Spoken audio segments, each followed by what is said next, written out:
మరి మా సోదరి కవిత గారు ఈరోజు రక్షాబంధనం తరపున సందర్భంగా మాతో లేకపోవడం బాధాకరమైనప్పటికీ తప్పకుండా వారికి కూడా న్యాయం లభిస్తుందని 155 రోజులుగా ఏదైతే వారు వేదన అనుభవిస్తూ ఉన్నారో తప్పకుండా అత్యున్నత న్యాయస్థానంలో న్యాయం లభిస్తుందని చెప్పి కూడా మనస్ఫూర్తిగా ఆశిస్తూ మరొకసారి ప్రతి సోదరుడికి ప్రతి సోదరికి కూడా హృదయపూర్వకంగా శుభాకాంక్షలు అభినందనలు.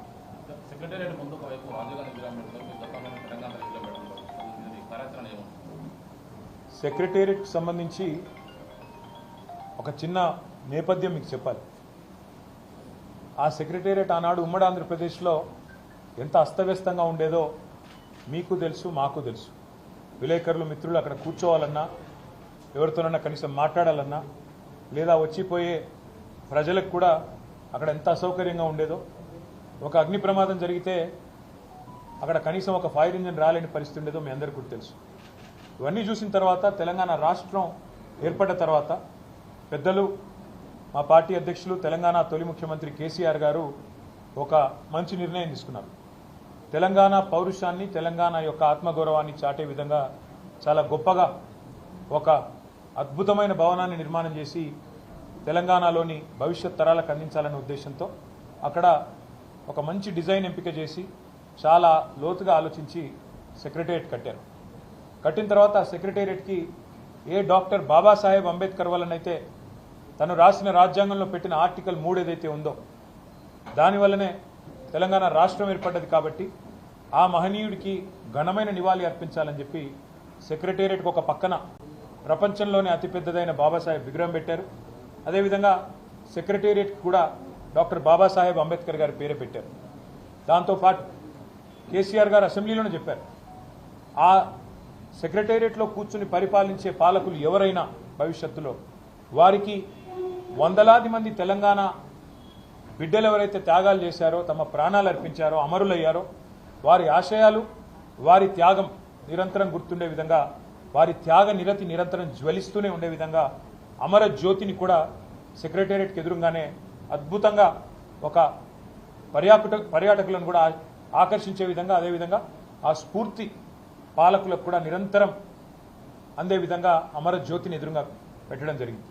పెట్టిన తర్వాత తెలంగాణ అస్తిత్వానికి ప్రతీక, తెలంగాణ ఆత్మగౌరవానికి ప్రతీక అయిన తెలంగాణ తల్లిని అక్కడే ప్రతిష్ఠించాలన్న ఉద్దేశంతో ఒక అద్భుతమైన ఐలాండ్ను కూడా అక్కడ క్రియేట్ చేయడం జరిగింది. ఇదివరకు అది లేదు, ఐలాండ్ అక్కడే క్రియేట్ చేయడం జరిగింది. చేసి ఆనాడు దశాబ్ది ఉత్సవాల్లోనే నిర్ణయం తీసుకున్నాం అక్కడ తెలంగాణ తల్లిని ప్రతిష్ఠించాలని. కానీ ఈరోజు కాంగ్రెస్ పార్టీ ఎంత కుసంస్కార పార్టీ అంటే, ఆ ముఖ్యమంత్రి జై తెలంగాణ అన్నాడు, అంబేద్కర్ విగ్రహానికి దండేయడు, 125 ఫీట్ల ఎత్తుల్లో ఉండే అంబేద్కర్ విగ్రహాన్ని కనీసం స్వతంత్ర దినోత్సవం నాడు కానీ, 14 ఏప్రిల్ నాడు ఆయన జయంతి నాడు కానీ కనీసం అక్కడ లైటింగ్ ఏర్పాటు చేయరు, కనీసం పరిశుభ్రత కూడా పాటించరు. అమరజ్యోతి ఇంతవరకు కనీసం పర్యాటకుల కోసం ఓపెన్ కాలేదు. ఇంకా పైపెచ్చు ఇవన్నీ చాలదన్నట్టు రాజీవ్ గాంధీ గారైతే తెలంగాణ బిడ్డ అంజయ్యను అవమానించారో, ఆ అంజయ్య గారి పేరు పక్కనే ఉండే పార్కుకు పెట్టింది ఆనాడు ప్రభుత్వం. కానీ అంజయ్య గారి పేరు పోయింది, అది లుంబిని పార్క్ అయింది. ఇప్పుడు అంజయ్య గారిని అయితే అవమానించిన వ్యక్తి ఉన్నారో ఆయన విగ్రహాన్ని తెచ్చి మా నెత్తిన రుద్దడం అంటే ఇది ఎంతవరకు న్యాయం అని చెప్పి వాళ్ళు నేను మా పార్టీ తరఫున అడుగుతా ఉన్నాం. మేము 10 ఏళ్ళు చాలా సంస్కారవంతంగా వ్యవహారం చేసినాం. రాజీవ్ ఆరోగ్యశ్రీ అనే పథకం ఉంటే దాని పేరు మార్చలేదు, అట్లే కొనసాగించాం. మా పేరు పెట్టుకోవచ్చు, ఇంకో పేరు పెట్టవచ్చు, కానీ మార్చలేదు. రాజీవ్ రహదారి అని స్టేట్ హైవే ఉంటే దాని పేరు కూడా మార్చలేదు. రాజీవ్ గాంధీ యూనివర్సిటీ అని IIIT బాసరకు పేరుంటే నాలెడ్జ్ యూనివర్సిటీ అని దాన్ని కూడా మార్చలేదు, కొనసాగించినాం. ఉప్పల్లో ఉండే అంతర్జాతీయ స్టేడియంకు రాజీవ్ గాంధీ స్టేడియం అని పేరున్నా దాన్ని కూడా కొనసాగించినాం తప్ప మార్చలేదు. అదే మాదిరిగా అంతర్జాతీయ విమానాశ్రయం పేరు రాజీవ్ గాంధీ అంతర్జాతీయ విమానాశ్రయం ఉన్నా దాన్ని కూడా కొనసాగించినాం తప్ప కుసంస్కారవంతంగా ఆలోచన చేయలేదు. కానీ ఇవాళ బాధతోనైనా చెప్పక తప్పడం లేదు. మీరు తెలంగాణ తల్లిని అవమానించిన తర్వాత, తెలంగాణ అస్తిత్వానికి ప్రతీక అయిన మనందరి తల్లి లాంటి తెలంగాణ తల్లిని మీరు అగౌరవపరిచిన తర్వాత తప్పకుండా ఈ మాట బాధతోనే చెప్తా ఉన్నాం. రాజీవ్ గాంధీ గారు మరి తెలంగాణకు ఆయనకు సంబంధం ఏందో నాకే తెలియదు. రాహుల్ గాంధీ దగ్గర మార్కులు కొట్టేయాలంటే మీ గాంధీ భవన్లో పెట్టుకో, లేదా జూబ్లీహిల్స్లో నీ ఇంట్లో పెట్టుకో, ఎవరు వద్దంటలేదు. కానీ ఇవాళ తెలంగాణ సెక్రటేరియట్ ముందు రాజీవ్ గాంధీ విగ్రహాన్ని పెట్టి ఏ కాంగ్రెస్ పార్టీ అయితే వందలాది మంది పిల్లల ప్రాణాలు తీసిందో ఆ కాంగ్రెస్ పార్టీ మళ్ళొక్కసారి క్రూర పరిహాసం ఆడే విధంగా తెలంగాణతో, తెలంగాణ అస్తిత్వాన్ని, తెలంగాణ ఆత్మగౌరవాన్ని దెబ్బతీసే విధంగా వ్యవహారం చేస్తూ ఉన్నారు. మేము తప్పకుండా మాటిస్తూ ఉన్నా మా తెలంగాణలోని అన్నదమ్ములకి, ఆడబిడ్డలకి, మన పోరాటమే అస్తిత్వ పోరాటం, ఆత్మగౌరవ పోరాటం. తప్పకుండా మనం మళ్ళీ తిరిగి వస్తాం. అది కాంగ్రెస్ వాళ్ళకు తెలుసు, మీకు తెలుసు, మాకు తెలుసు. 4 ఏళ్లలో మళ్ళీ కేసీఆర్ గారి నాయకత్వంలో తిరిగి తెలంగాణలో ప్రభుత్వం కూడా మనది ఏర్పడుతుంది. ఏర్పడ్డ తర్వాత వెంటనే తప్పకుండా రాజీవ్ గాంధీ గారి విగ్రహాన్ని అక్కడి నుంచి సకల మర్యాదలతో తొలగిస్తాం. అక్కడి నుంచి వారు కాంగ్రెస్ వారు ఎక్కడికి కోరుకుంటే అక్కడికి తరలిస్తాం. అక్కడ మాత్రం ఖచ్చితంగా తెలంగాణ తల్లి విగ్రహాన్ని పెడతాం. ఇవాళ కాంగ్రెస్ చేసిన ఈ దుందుడుకు, దుర్మార్గ కుసంస్కార పనికి నిరసనగా తప్పకుండా రేపటి రోజున అంతర్జాతీయ విమానాశ్రయం పేరు కూడా మారుస్తాం.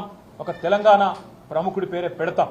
ఎందుకంటే ఇవాళ భారతదేశంలో ఏ నగరానికి పోయినా అక్కడి వాళ్ళ ప్రముఖుల పేర్లు ఉంటాయి. మీరు బొంబాయికి పోతే ఛత్రపతి శివాజీ, అదేవిధంగా బెంగళూరుకి పోతే కెంపెగౌడ పేరు, ఇట్లా ఎక్కడ పోతే అక్కడి ప్రముఖుల పేర్లు ఉంటాయి. కేవలం హైదరాబాద్లో మాత్రమే ఇవాళ రాజీవ్ గాంధీ గారి పేరు. ఇన్ని రోజులు సంస్కారవంతంగా భరించినాం, ఇక భరించే ఓపిక లేదు.